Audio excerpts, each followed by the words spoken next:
morning, everyone. Thank you for coming out this morning. It's hard to believe, but today marks the 15th annual Bell Let's Talk Day. Bell Let's Talk. 15 years ago, mental health was silent and invisible. No one talked about mental health.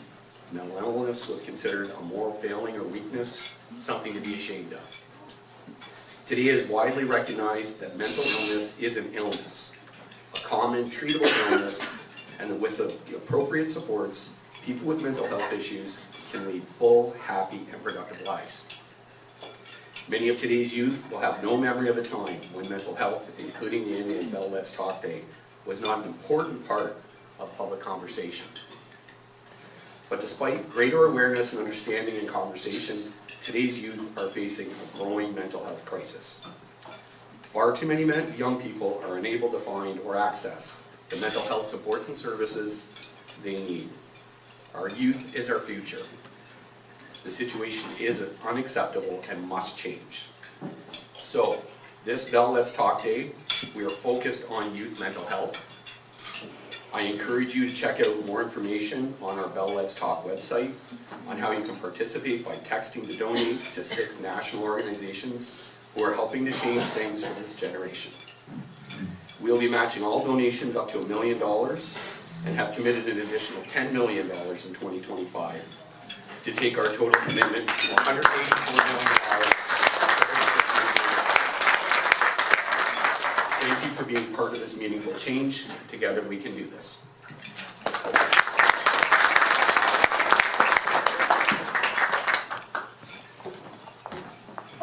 I'm now going to invite our panel to come forward and sit up here. They're going to be sharing a bit of a presentation.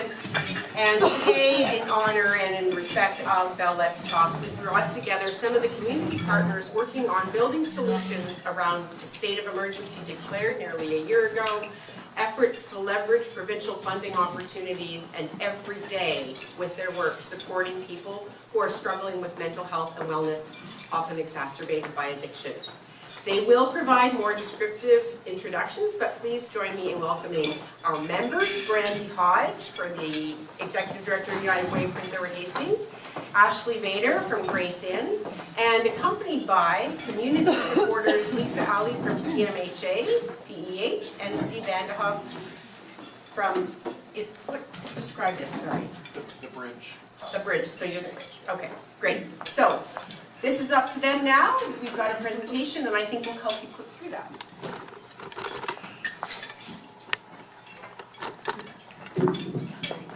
Good morning, everyone. Thank you so much for having us today. We're going to introduce ourselves shortly and give a bit of a description of what we do in this work around homelessness and mental health and addictions. But first I want to extend a heartfelt thank you to the Chamber for inviting us here today to really share some insights and the opportunities that we have in our community to support people who are really struggling with mental health and addictions, as well as those who live and work amongst those. We are engaged in a lot of extensive work on forging new partnerships, really looking at and adapting innovative ways of intervening and supporting people, and advocating in so many different ways to really address the challenges of underfunding. And really our goal is to make sure that we're able to support those most vulnerable in our community in the best way we can. So Bell Let's Talk is an opportunity for us to raise awareness and really foster meaningful conversations. And these conversations can empower individuals and families and really help us think about the ways that we can improve our workplaces and unite our communities. So I, along with my colleagues, we want to express our gratitude to Bell for their unwavering commitment to mental health and their advocacy, and really working with us and communities to pave a healthier way. So for those of you who don't know me, I'm Lisa Alley. I'm the CEO at the Canadian Mental Health Association, Hastings Prince Edward. I also like to call myself a newbie in the community because I've only been here, I don't know, I'm going to lose the title soon, but I've only been here about 2 years. And the moment that I stepped foot here in HPE, I was engaged in the work around addictions and mental health. We know the crisis is continuing to climb. We are seeing more and more homeless and people who are struggling with addiction and mental health than ever before. And really it does tie into our youth. Our wait list for youth addiction services is our fastest growing wait list. And there's also an increasing number of youth who are experiencing homelessness in our community. So the information that we're here today is going to talk about some of the work that's been happening for many, many months and really started when Mayor Ellis called the state of emergency in February. We're going to really talk about the great work that's been happening. So I'm going to pass it to Brandy. I always feel more important when I hold the microphone. I am Brandy Hodge. I'm the Executive Director at United Way Hastings and Prince Edward, and I know many of you are in the room, so thanks for joining us this morning. Along with Lisa, I think that she has given up the title of newbie. We only give 1 year for that title, so she's extended past that. Most of you know us for the work that we do in a fundraising campaign, and we're in the process of wrapping that campaign up. I think we have 9 days, not that we're counting, but we're getting there. So thanks to everybody that took the time to support the campaign, because much of that campaign supports mental health services across our region for youth and adults. Aside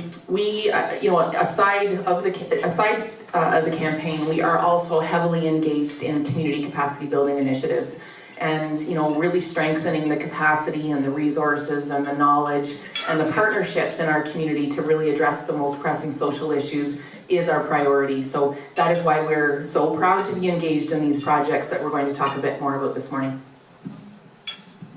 Good morning, my name is Steve Van de Hoof. I do work with the Bridge Integrated Care Hub, which is a bit of a concept and a reality right now, somewhere in between those two. We've talked about the Bridge a lot, you've heard it in the news as something that is coming, that we keep working toward, and something that is partly implemented now at Bridge Street United Church. Parts of what we talk about in terms of providing a space for people to receive services, to come to when they find themselves struggling with homelessness, with addiction, with mental health issues, and to find services in this community. That is a place where they can go. And so the Bridge is part of a bigger whole, which we'll talk more about today. We keep teasing the presentation that we're going to give here. But the Bridge is also very collaborative. I think when we think about these things, it's always intersecting. Those social determinants of health cross over each other in so many different ways, in ways that we know, in ways that are obvious, in ways that aren't obvious. And so to address these issues in our community well, we need all parts working together. And the Bridge does represent that. So my role is being in support of that collaborative and kind of that in-between space as we move this project forward. Last but not least, I hope. Hi, I'm Ashley Bader. I'm the Director of Operations for Grace and Shelter. And of course, we have a lot of work with the homeless community, and just to play off of kind of what Lisa had said earlier, over 40% of folks in Hastings County are experiencing homelessness started before the age of 19. So we see a lot of folks coming into this population that we serve as adults who were struggling when they were teenagers. So Bell Let's Talk, being focused on the youth, is really critical, because our job is hopefully one day to prevent them from even accessing our services, because they won't need it.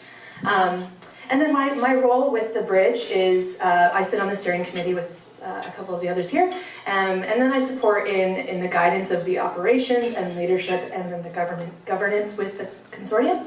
And then just a shameless plug, we're having our Coldest Night of the Year event, which is our biggest fundraiser for the shelter in February. So please, just like Brandy, if you want to find an agency to support, United Way is an exceptional agency. Please support them or come out and walk with us as well. Thank you for the shameless plug.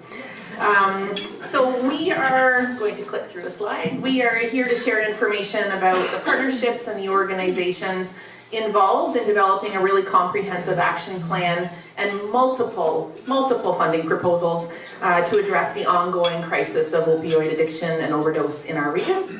We'll review the progress that we've made so far, provide an overview of those funding proposals, and share updates on the capital project that is happening at Alhambra Hall.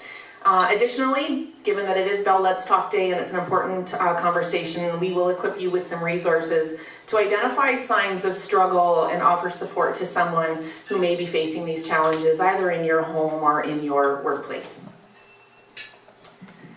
So before we get started, it's important to note that the development of an addiction and homelessness system of care was a collaborative effort from leadership across our whole region, both in health and non-health partners, and included intensive engagement from Canadian Mental Health Association, HPE, the Indigenous Interprofessional Primary Care Team of the Mohawks Bay of Quinte, Quinte Health, Hastings Quinte Paramedic Services, Grace Inn Shelter, John Howard Society, Belleville Quinte West Community Health Center, Hastings County, Loyalist College, Public Health, Hastings Prince Edward, which is just rebranded, I believe, and United Way, Hastings and Prince Edward. Some of these partners will be directly involved in service delivery, while others will play a supporting role. For example, Loyalist College, and I know Mark is in the room here, has been a key partner in this initiative since the declaration of the state of emergency by Mayor Neil Ellis.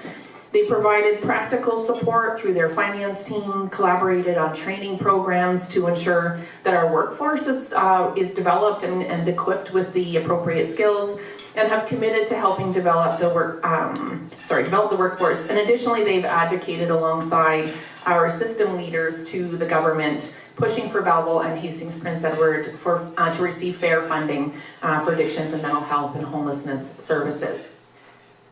It's been quite a journey to get here, and we're not expecting you to be able to read that slide. However, it is a good demonstration of the work that it has taken to get to the submission of the Heart Hub funding application. So in 2023, there was a dramatic increase in overdoses and drug poisonings, and Hastings Quinte Paramedic Services responded to 90 calls for drug poisonings in just 1 week, marking a 900% spike from the usual average of 5 to 10 calls per week. In the last 10 years, there have been 14 attempts by regional service providers to secure funding for mental health and addictions for Hastings and Prince Edward, and not one of those funding proposals was funded. In November of 2023, there was a surge in overdoses in the region that sparked the initiation of local roundtables. And then, as we all know, in February of 2024, a state of emergency was declared by Mayor Neil Ellis in the city of Belleville, with 17 overdoses in a 24-hour period that overwhelmed all of our emergency services, including EMS, police, fire, and the emergency department at Quinte Health. In response to the state of emergency, local officials met with provincial ministers Tobolo and Smith at the time, and Premier Ford. And Minister Tobolo stated very clearly that there would be no investments made until a plan was developed for the full spectrum of addiction services. So we got to work, and between that time and April of 2024, there was an extensive community engagement process that culminated in the development of a full system of care and a comprehensive funding proposal that was submitted to the government at their request. Between April and today, regardless of that proposal being invited by government, we've had no response to that specific proposal. And in August of 2024, the province announced that it was shutting down 10 of the existing services and opening a new funding process, which was called the Heart Hub funding process. Today, the combined 180,000 residents within Hastings and Prince Edward, including Belleville, Quinte West, and really everywhere around us, remain without access to essential addictions and mental health services. The government still has not responded to that proposal, although we are waiting for what we hear is an imminent response to our funding proposal, and we are all waiting with bated breath. And we really need this to be a positive outcome, as we need to break the cycle of no funding for addictions and mental health in our region. So I'm going to just talk a little bit around the Heart Hub application. So as Brandy said, in August of last year, the ministry announced the new process for applying for resources through the Heart Hub process for addictions and mental health services. And really what the province's plan was to create 19 hubs. And these hubs would replace the 9 safe consumption sites that were set to be closed as of March 31st because of proximity to schools. 2 of these hubs would be designated specifically for Indigenous communities, and then 8 other hubs would be funded. And of course, we're very hopeful that the Belleville and HPE hub will be imminently announced. The last I heard, there was about 88 applications for 19 hubs. So clearly, the experience that we have in our community is the crisis that's happening in many other communities. The difference being, HPE has had significant underfunding over the last decade. The Heart Hub application is the 16th application that has gone in from service providers to get us just their minimum of services that other communities have. So it is really essential that we receive a positive outcome. So the Heart Hub application would replace the previous continuum of care business case that Brandy had talked about that we submitted in April, and there was also a business case that was submitted in September of 2023 specifically for the bridge. And so both of those applications are kind of null and void, and we are focused on receiving the Heart Hub application.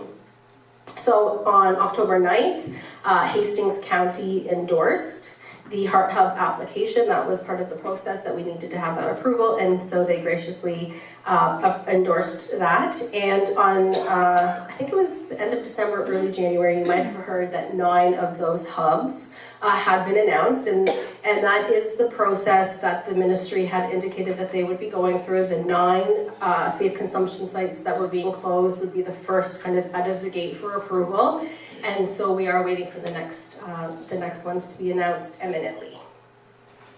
Next slide. Oh, thanks. Okay. So I'm going to talk a little bit around in the next slide around what is actually in the Heart Hub application. But I really wanted to demonstrate that the initiatives was really a locally driven initiative. So we spent time between the state of emergency in February and our first application in April, really listening to people around what is it that they need from their community and their services around addictions and mental health. So there was engagement with over 100 frontline workers. This included paramedics, people down at the bridge. I believe police were involved in those conversations, family members, people who use substances, to really understand what do people need. We need to deliver the services that people are going to engage in, and so it's really important to listen to those voices. We also conducted about 49 key informant interviews, and those included local leaders, as well as clinical experts across the province who have been down this path and have done this work in the communities, to really learn from what people have done before, and really be able to make sure that we're developing services that are going to be able to get people what they need. And then we also spent a lot of time really building the design of these programs. So there's about 33 design sessions, and we had 3 community roundtables. So as you can see, there was extensive community engagement in order to be able to inform the proposal. So in our consultations with family members and frontline workers, police and paramedics, people spoke about this exhausting cycle. And this repetitive cycle of, going to hospital, immediately being released, going to jail, being released, going to overdosing in the parking lot of the emergency department. And so this pattern and this cycle is really a result of the lack of infrastructure that we have in the community for addictions and mental health services, and the limited number of places where people can be referred to. So for example, police arrest individuals and then are later released. There's no referral for services because there is no services for them to be referred to, and then they're just arresting again. And there was a real sense of hopelessness from our frontline workers, people who are engaging with people who are very sick every single day, and it's just this real sense of hopelessness. Similarly, paramedics talked about responding to the same individuals, taking them to the emergency department, and so there's no detox beds in our community, and patients have just been discharged, and that cycle just continues over and over again. And so this lack of support, it has devastating consequences. So in HPE, we have 67% higher mortality rate for opioids than Ottawa, Toronto, Hamilton, and North Bay. 67%. And it really is the foundation of the lack of services that we have in the community. The numbers are staggering. And so it is time to break that cycle.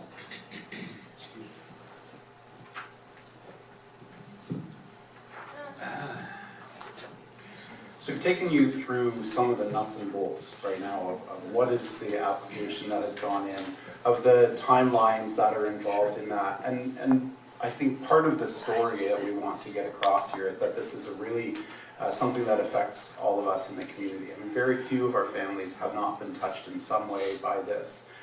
Inside our families, with friends, with others, our businesses, all of those affect us personally.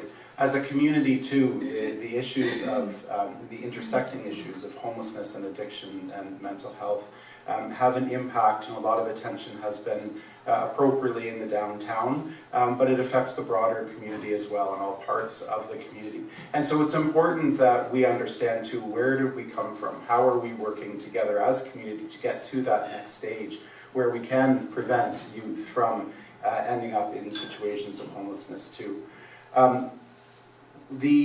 The facility at Alhambra is one of those community responses. It's an asset in our community that is being used to provide a place where people can go to seek services, and as a way to move from where they are at into a better place, to wrap those services around in an integrated way.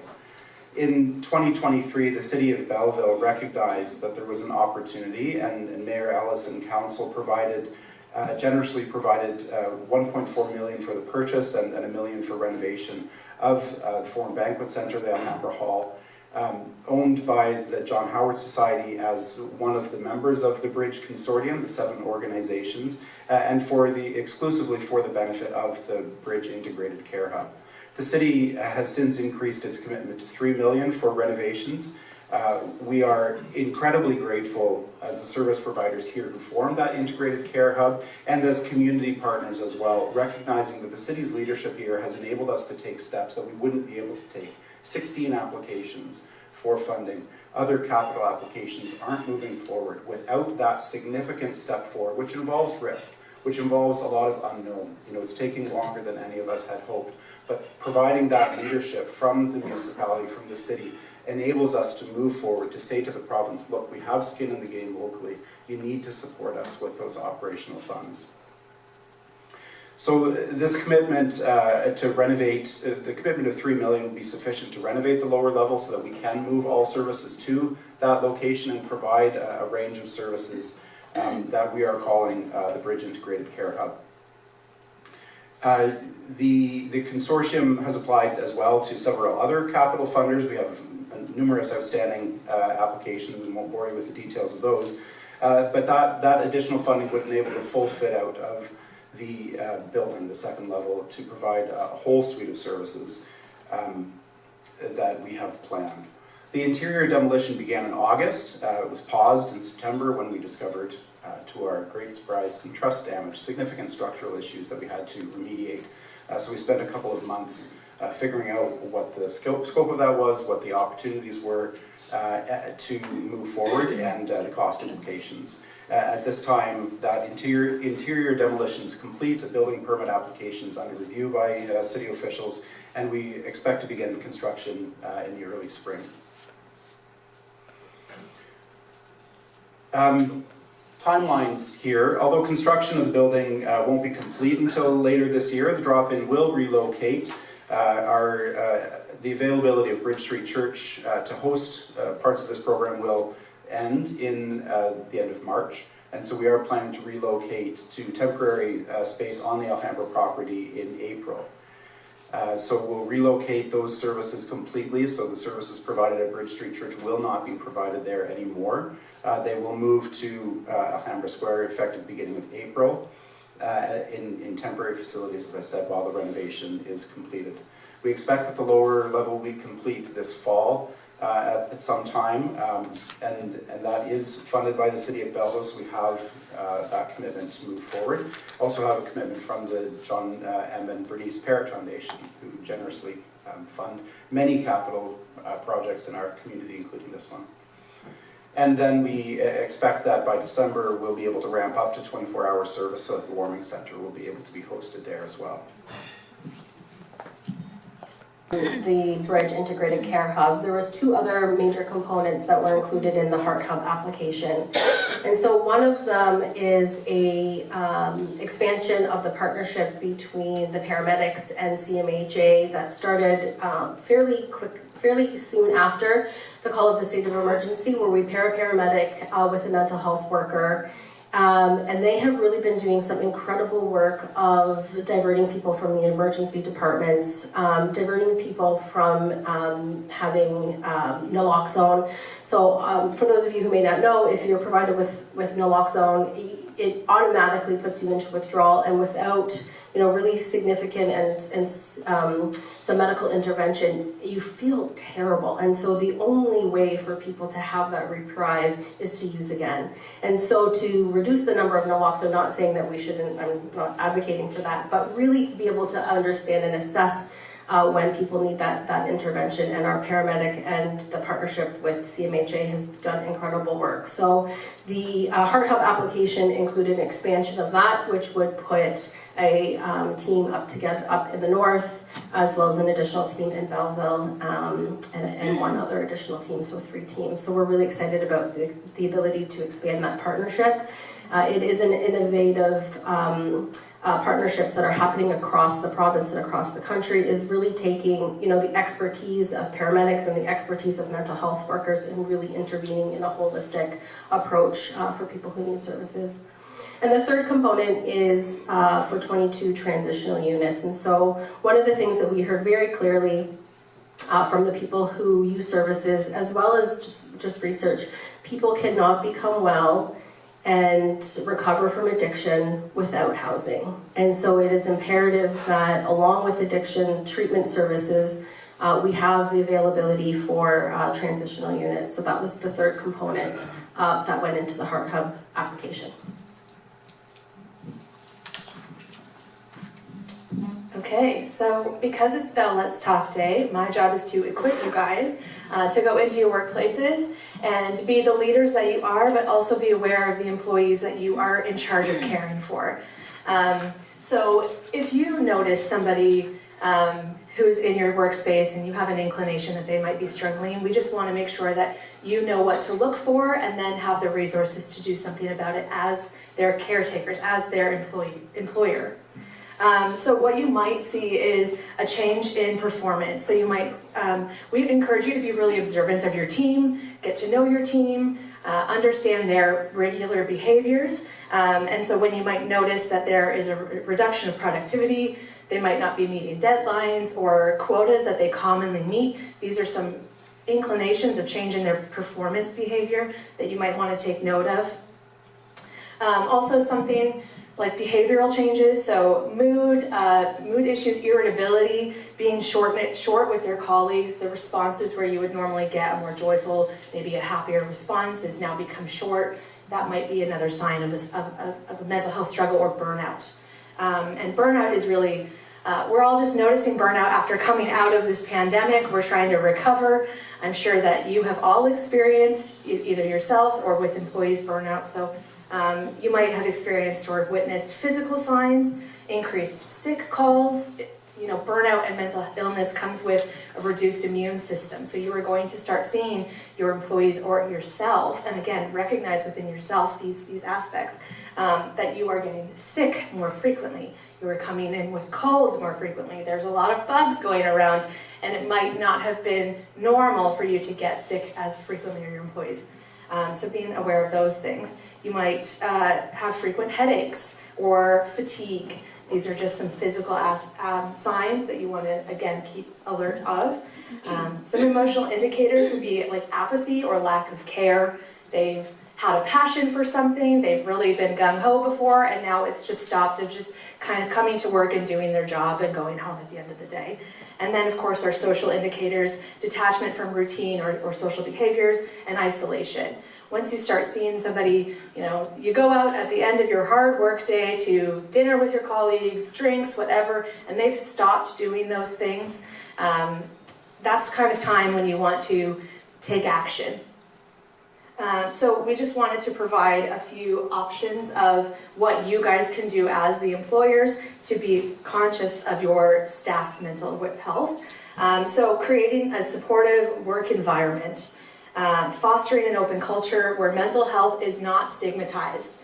As Jill said earlier, and as the rep from Bell Let's Talk, you know, it needs to not be something that we come in and feel judged or blamed for. It's not something that is controllable. So we want to create a productive and healthy work environment where talking about our mental well-being is an important aspect of our jobs. Communicate and seeking help and encouraging that stigma-free environment. And then for you guys, this isn't on the slide, but I just recently received a link to something called this psychologically safe leader.com. So I just took this assessment, and even within the questions, it really gives great examples of what a psychologically safe work environment would look like. And so there's an assessment for leaders, and then there's an assessment for your employees. So I'd really encourage you guys to take the opportunity to fill that out, that assessment out, to see maybe where you guys need to learn to support your employees, and having that welcomed feedback from your employees as well. Be observant, like I said, and document. Having these specific changes documented so that you can return to them and understand that pattern of behavior. At the shelter, we say we document our notes so that we can track patterns, so that we know when someone is struggling more with our guests. I do that for my staff as well. It's really important to understand our employees that we take care of, and so documenting those is really important. And then also including in that is to avoid making assumptions. You want to use fact-based evidence. You've noticed these patterns of behavior changing. I'm not making an assumption that someone is, you know, experiencing depression. We are not here to diagnose, we're here to support. Engaging in a private conversation, so making sure that you're not doing it in a public space. Again, mental health, we are learning how to understand it, and where we were 10 years ago is not where we are today, but hopefully where we are 10 years from now, we won't even have to worry about, you know, people feeling embarrassed or to blame for their mental health, but sometimes we are not there yet. And making sure that you are using open-ended questions when you are having these conversations. We want to have that person speak to us. We want them to be comfortable with coming to their leader. And having those open-ended questions is allowing that person to share their experience. Sorry, everybody else had paper and I'm just here on a little tiny phone. Technology. Offering resources. So most of us have EAP programs, or within our benefit packages, we might have access to therapists, psychotherapists, counselors, social workers. Really encouraging your staff to be utilizing those services is going to prevent detrimental and tragic outcomes in the long run. Having that, you know, that initial moment of going to a therapist where you've never been, it might be a struggle, but once you've gone through it, you actually realize how much it can help. And then you encourage maintenance. You don't want to just go when you are in a crisis. You want to ensure that you're maintaining your mental well-being. So encouraging, continuing to go to these people who are there to support you outside of your work life and your personal life. Accommodate as needed. So we want to make sure that when we see our staff struggle, if we have the capacity to give time off, if we have the capacity to encourage them to take their vacation, and I don't know about you guys, but my staff, it's a struggle to get them to take their vacation because they have such a passion for the work that they do. But then it's our job as their leaders to hold those boundaries for them. Encourage the time away, encourage the mental rest that they might need. And be flexible with their workloads. They might need to reduce their work capacity in order to recover and recoup. Of course, as your leaders, maintaining confidentiality. This is not a public conversation. We want to make sure that that person knows that they're being cared for as an individual rather than as a group, and that their information is private. Encourage professional help, like I said, and then monitor and follow up, making sure that, yes, they might have taken that vacation, yes, they might have started to go to therapy, but making sure that you are following up with them, because it might be a cycle and we just need to make sure that we're preventing that cycle. So being an excellent leader means following up and checking in with your team on a semi-regular basis, and also in order to reassess what type of accommodations you might have made. You know, if the workload has been reduced and they are now feeling the capacity that they can go back up to their routine, then let's work to get there. But we don't have to start right at the top. We can work our way up.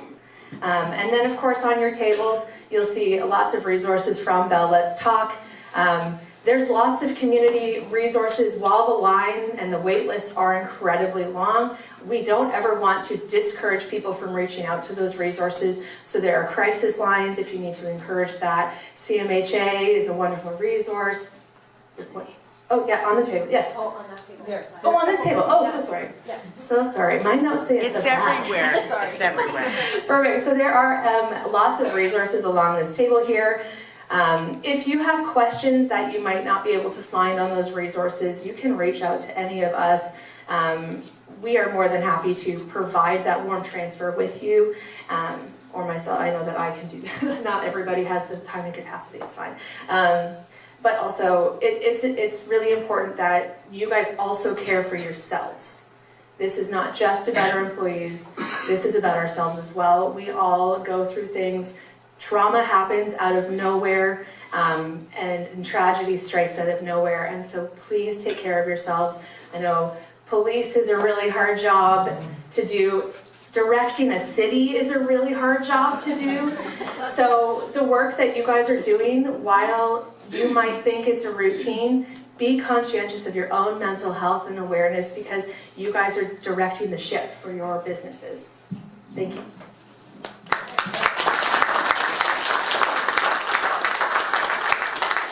We recognize that's a really high level of both the Heart Hub applications, the Bridge project, and resources that you can access for yourself or your employees. But we wanted to say thank you for coming this morning. Thanks to Jill for giving us time and space on the agenda this morning. Thank you to Bell for really raising the awareness and the education level and the conversation, because the dialogue about mental health is just so important in today's day and age. So thank you very much for having us. We recognize that every single interaction sparks conversation, and that's really the important message out of the day today. So I believe some of us will be around if you need us afterwards for questions.